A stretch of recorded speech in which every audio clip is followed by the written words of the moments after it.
Porque nada hay imposible para Dios. La gracia del Señor con todos ustedes en este lunes 25 de enero. Estamos celebrando la conversión de San Pablo apóstol. Y tengo el gusto de compartirles el Evangelio de San Marcos en el capítulo 16, versículos 15 al 18.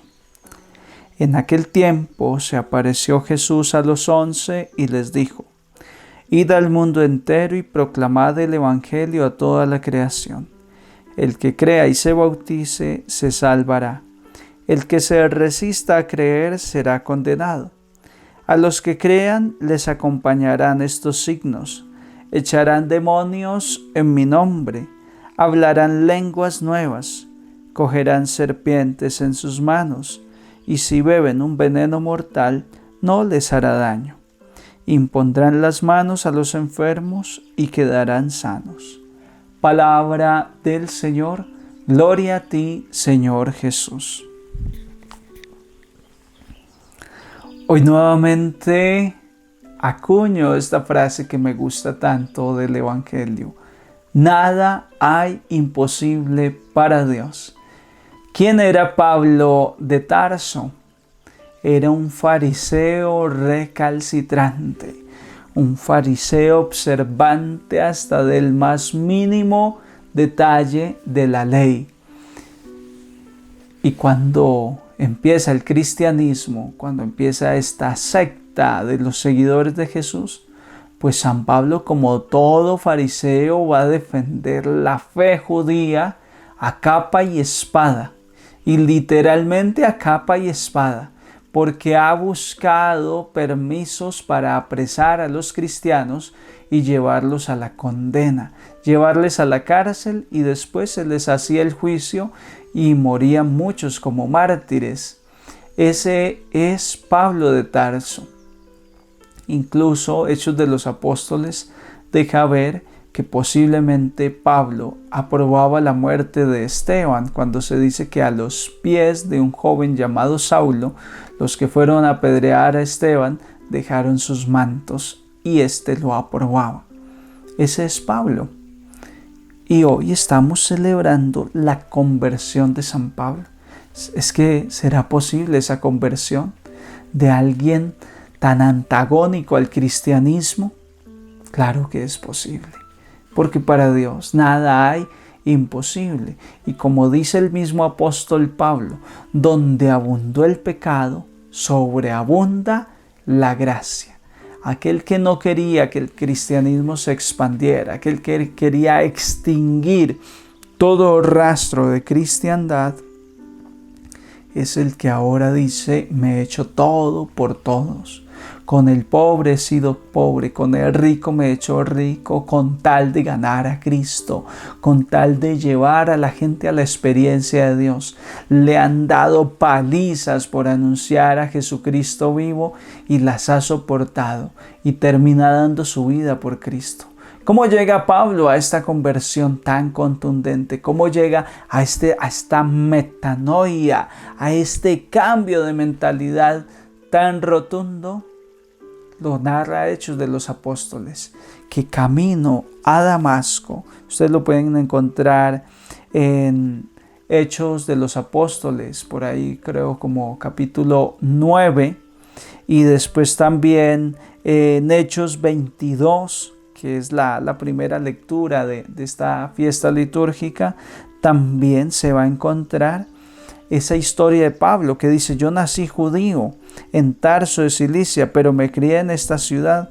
Fui alumno de Gamaliel, aprendí hasta el último detalle de la ley de nuestros padres. He servido a Dios con tanto fervor como vosotros mostráis ahora.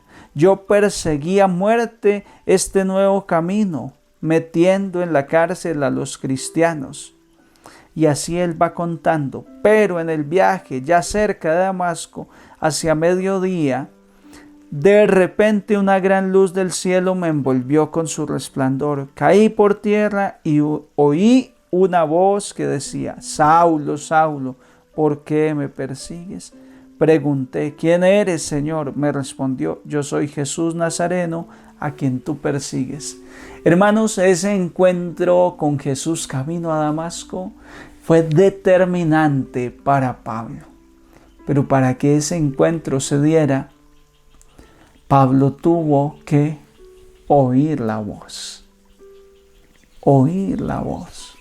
Saulo, Saulo, Saulo, Saulo. ¿Cuánto tiempo llevaría Jesús llamándolo ya? Desde aquel día cuando Saulo, ese joven llamado Saulo, aprobaba la muerte de Esteban, viendo a un santo morir. Ya el Señor lo estaba llamando, llevaba tiempo llamándolo. Pero todo tiene su momento oportuno. El tiempo de Dios es perfecto. Y al fin Saulo se decide a oír esa voz. Lo primero fue oír esa voz. Saulo, Saulo, Saulo, ¿por qué me persigues? ¿Quién eres tú, Señor? Ya entró en diálogo con él. Yo soy Jesús Nazareno, a quien tú persigues.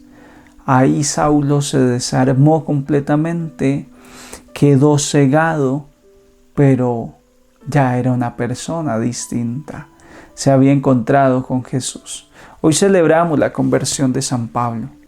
Quiera Dios, queridos hermanos, que un día se pueda celebrar también nuestra conversión. De hecho, tú y yo tenemos que buscar esa conversión para decir: tal día me convertí, celebro el día de mi conversión. Y es el día más importante, es nacer a la vida, es nacer a la fe. Todo a partir del encuentro. Pues en esta época también necesitamos celebrar la conversión del mundo entero. Y hemos de propiciar esa conversión. Modernamente se está promoviendo mucho los retiros espirituales. Y en lo personal, considero que es un medio contundente para llevar a la conversión a muchos. Yo sé que usted tiene de pronto un esposo, un hijo, un amigo, un hermano alejado de Dios, que como Saulo persigue decididamente cualquier cosa que sea de fe. No le gusta la fe. Dios está esperando la conversión de esa persona, pero necesita el momento, el espacio oportuno donde él se pueda encontrar con esa persona. Y he visto que los retiros espirituales, los avivamientos espirituales, la jornada de oración, las vigilias de oración, son espacios contundentes para llevar a una persona que está lejos del camino a acercarse a Jesús y entrar en ese diálogo con Él. Es que hay personas que no se han dado la oportunidad. Dice que Pablo iba camino a Damasco, por un camino lo más seguro desértico. Esa región de Damasco es más bien desértica. El desierto es el momento, el espacio donde más silencio hay, donde no se escucha ni el pajarito que estoy escuchando. Por ahí se escucha a veces cantando las aves acá en mi casa, porque es una zona muy verde, pero en el desierto ni el ave se escucha. Pues en ese espacio de desierto es donde Pablo puede oír la voz de Jesús. Si no estás en conversión todavía, si todavía te falta dar ese paso, has de buscar ese espacio. Y si ya lograste ese espacio de conversión, pues a seguirlo alimentando. Pero hay más gente que lo necesita. Y necesitamos llevar a esas personas a esa experiencia. Si usted escucha de un retiro espiritual, haga lo posible, lo imposible, para que esa persona que usted sabe que está muy alejada de Dios, que puede ser hasta usted mismo, necesita ir a ese espacio donde va a escuchar la voz de Jesús. Y una persona, después de que se encuentra con la predicación, con la oración, con Jesús, su vida cambia, su vida sufre una transformación, que fue lo que le pasó a Pablo de Tarso. Vivió una transformación total en su vida, al punto de que dice: y yo que perseguía a los cristianos, pasé a ser perseguido, porque ahora soy uno de ustedes. Hermanos, gracias a Dios por San Pablo, gracias a Dios por esa conversión, porque Él ha hecho que el Evangelio llegue a los confines de la tierra. Los demás apóstoles veían un cristianismo para los judíos, Pablo vio más allá. Pablo dijo, no, esta experiencia es como dice Jesús en el Evangelio de Marco en el capítulo 16, id por el mundo entero. Gracias a personas como Pablo, gracias a Pablo, la iglesia tuvo una visión universal, una visión de catolicidad y nos ha llegado el Evangelio. Pablo lo hizo un día. Hoy lo necesitamos hacer tú y yo. Hoy necesitamos llevar el Evangelio a donde otros piensan que no, que allí no es necesario. Todo el mundo, toda persona ha de conocer al Señor. Tenemos grande misión, queridos hermanos. Busquemos la conversión y después a predicar el reino de Dios por todas partes. La gracia del Señor con todos ustedes, que San Pablo Apóstol interceda por sus vidas y los bendigo en el nombre del Padre, del Hijo y del Espíritu Santo. Un santo día para todos.